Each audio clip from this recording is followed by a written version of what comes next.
नमस्कार दोस्तों, आपका हमारे चैनल इंडियन जॉब्स टुडे में बहुत बहुत स्वागत है। तो दोस्तों आज हम बात करने वाले हैं एक बहुत ही अच्छी गवर्नमेंट जॉब के बारे में, तो जो कि आपकी है सशस्त्र सीमा बल एसएसबी की जॉब है। और ये आपको पता है कि मिनिस्ट्री ऑफ होम अफेयर्स के अंडर में आता है दोस्तों।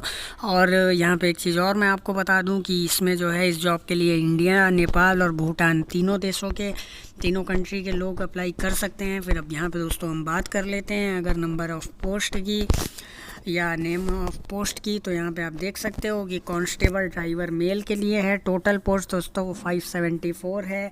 कांस्टेबल लेबोरेटरी असिस्टेंट के लिए टोटल 21 है। कांस्टेबल वेटरनरी के लिए टोटल 161 है।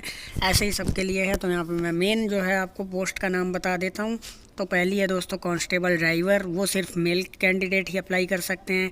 फिर कांस्टेबल लेबोरेटरी असिस्टेंट इस पे, और फिर उसके बाद कांस्टेबल वेटरनरी की, और फिर यहाँ पे आपकी कांस्टेबल आया फीमेल ओनली। और एक चीज़ और आपको बता दूँ कि जिसमें फ़ीमेल अप्लाई कर सकती है उसके लिए फ़ीमेल मेंशन है, ठीक है दोस्तों। और फिर यहाँ पे बात कर लेते हैं कांस्टेबल कारपेंटर की, कांस्टेबल प्लम्बर की, और नीचे हम थोड़ा और आ जाते हैं कांस्टेबल पेंटर की है, कांस्टेबल टेलर की, कांस्टेबल कॉबलर और constable gardener, constable cook male, constable cook female.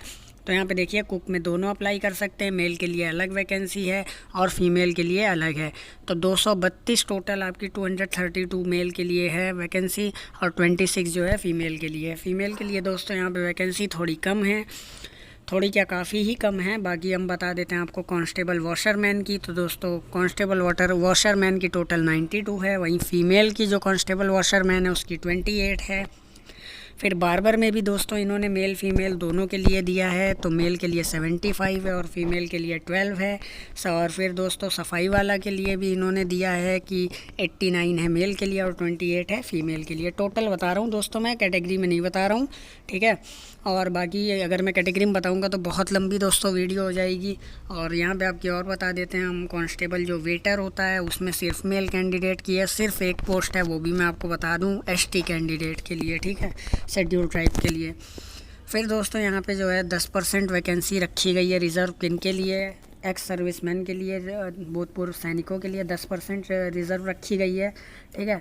और यहाँ पे जो डिप्टी डायरेक्टर जनरल डीजी जो होते हैं, SSB reserve the right to increase decrease fill or not fill the vacancy of cancel the advertisement for the above mention post. तो यहाँ पे जो है डीजी के पास अधिकार सुरक्षित है, इनके डायरेक्टर जनरल के पास एसएसबी के, कि वो वैकेंसी बढ़ा सकते हैं, कम कर सकते हैं, फॉर्म भरवाना है या नहीं भरवाना है, उसके सारे अधिकार इनके पास सुरक्षित हैं।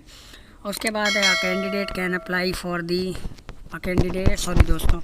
Candidate can apply for the one post for. और आप ये चीज़ देख लीजिए कि आप एक ही पोस्ट के लिए अप्लाई कर सकते हो। जैसे एग्जांपल के लिए अगर आप चाहो कि आप कुक के लिए भी अप्लाई कर दो और वॉशरमैन के लिए भी, तो ऐसा नहीं होगा।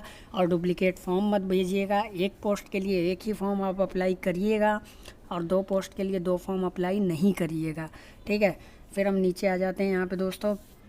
तो यहाँ पे आपकी एलिजिबिलिटी क्या क्या होनी चाहिए, एजुकेशन क्वालिफ़िकेशन।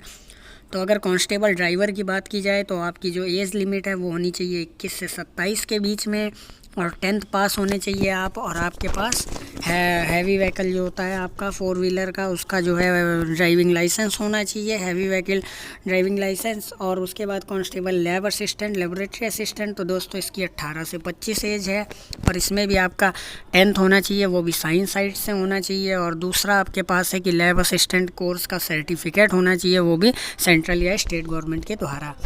फिर कांस्टेबल वेटरनरी की बात करते हैं दोस्तों, तो 18 से 25, इसकी एजुकेशनल क्वालिफ़िकेशन भी यही है, 10th होना चाहिए आपका, और साइंस मेन सब्जेक्ट होना चाहिए उसमें किसी भी बोर्ड या यूनिवर्सिटी से, और 1 साल का आपको एक्सपीरियंस होना चाहिए ट्रीटमेंट और डिफरेंट स्पेसीज ऑफ एनिमल्स, तो जानवरों के ट्रीटमेंट वगैरह में 1 साल का आपका जो है एक्सपीरियंस होना चाहिए। और दूसरी बात मैं बता देता हूँ यहाँ कांस्टेबल आया के लिए, तो दोस्तों इसमें 10th पास होना चाहिए, वो भी साइंस साइड से। और फिर दूसरी बात है कि आपको जो है फर्स्ट एड वगैरह जो है वो सब सर्टिफिकेट अगर आपके पास होना चाहिए, रेड क्रॉस सोसाइटी और ये जो ट्रेनी दाई, इन सब की तरफ के यहाँ पे कई तरह के प्रोग्राम्स चलते हैं हमारे देश में, आया वगैरह के लिए भी, तो उसमें जो लोग किए हैं वो भर सकते हैं। और दूसरी बात यहाँ 1 ईयर का एक्सपीरियंस आपके पास होना चाहिए। फिर दोस्तों हम बात कर लेते हैं, ये ITI बेस फॉर्म है। एक ये वाला जो कांस्टेबल का कारपेंटर प्लम्बर एंड पेंटर, ये तीनों।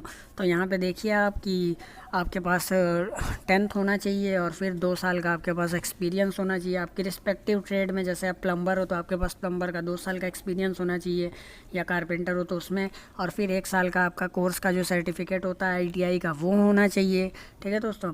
और फिर यहाँ पे जो है आपका ये चीज़ इन्होंने और बोल दिया है कि 2 year diploma from a recognise, ये उनके लिए है जिनके 2 साल की ट्रेड होती है। प्लम्बर हालांकि दोस्तों 1 साल की ट्रेड होती है।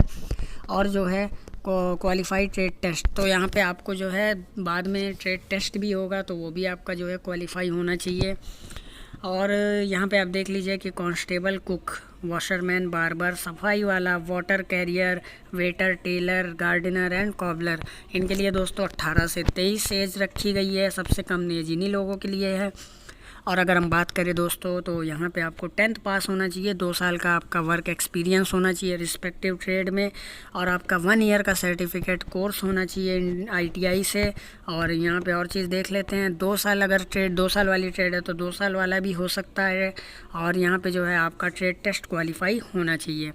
और दोस्तों multi skill candidate will be give preference, अगर कोई ऐसा बंदा है कि जिसने 2 ट्रेड में कुछ करके आया है तो उसको भी जो है यहाँ पे जो है उसको प्रेफरेंस दिया जाएगा।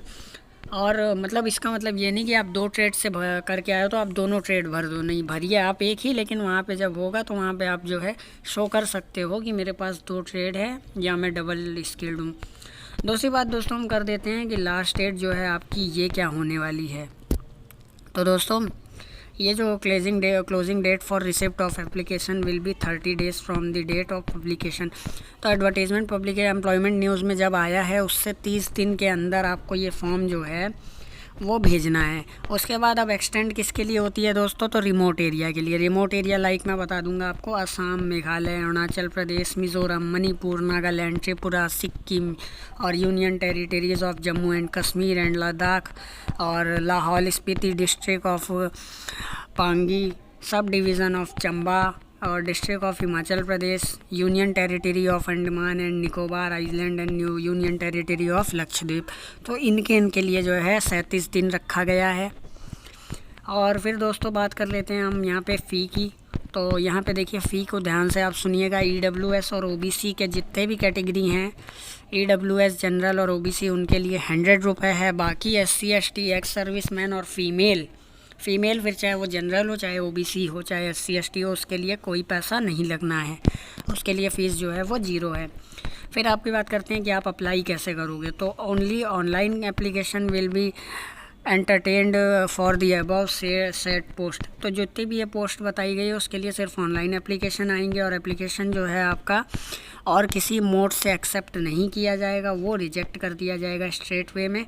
और इंटरेस्टेड और एलिजिबल कैंडिडेट में डाउनलोड दी डिटेल एडवर्टीज़मेंट, और डिटेल एडवर्टीज़मेंट मैं आपको यही दिखा रहा हूँ, और इसका भी मैं लिंक आपको दे दूंगा ताकि आप ये एडवर्टीज़मेंट एक बार फिर से खुद से रीड कर लो, ताकि अगर आपको कोई कन्फ्यूज़न हो तो आप समझ सको। ठीक है दोस्तों। तो इनकी ऑफिशियल वेबसाइट है दोस्तों www.ssbrectt.gov.in, ssbrecruitment.government.in इनकी वेबसाइट है। और after going through all provisions contain in the detail advertisement, और बाकी जो आपको है अगर आपकी एलिजिबिलिटी है और नहीं है तो आप देखिएगा और फिर उसके हिसाब से आप अप्लाई करिएगा। अगर आपके पास एक्सपीरियंस नहीं है दोस्तों तो आप अप्लाई नहीं करिएगा, और अगर आपके पास एक्सपीरियंस है तो आप अप्लाई कर सकते हैं। ठीक है। और अगर इसकी मैं लास्ट डेट की बात करूं तो वही बोला मैंने कि जैसे कि जिस दिन ये एडवर्टीज़मेंट आया था, तो दोस्तों ये तो 27 तारीख को आया था, और 27 के हिसाब से 28 जुलाई के हिसाब से आप 30 दिन अपने जो भी है वैसे मान के चलो। और अगर यूटी के ये यूनियन टेरिटरी वगैरह एरिया के हो या रिमोट एरिया के हो तो 37 दिन। ठीक है दोस्तों। तो दोस्तों अगर आपको इस वीडियो को लेकर कोई भी कन्फ्यूज़न हो तो आप कमेंट सेक्शन में पूछ सकते हो, मैं उसका रिप्लाई ज़रूर करूँगा। और हमारा व्हाट्सएप नंबर नीचे मैं दे दूँगा, आप उस पर भी पूछ सकते हो, उस पर भी मैं ज़रूर रिप्लाई करूँगा। तो दोस्तों अगर आपको ये वीडियो अच्छी लगी हो तो वीडियो को लाइक कीजिएगा, चैनल को सब्सक्राइब कीजिएगा। मैं ऐसे ही आपके लिए अच्छे वीडियोज़ लाता रहूँगा।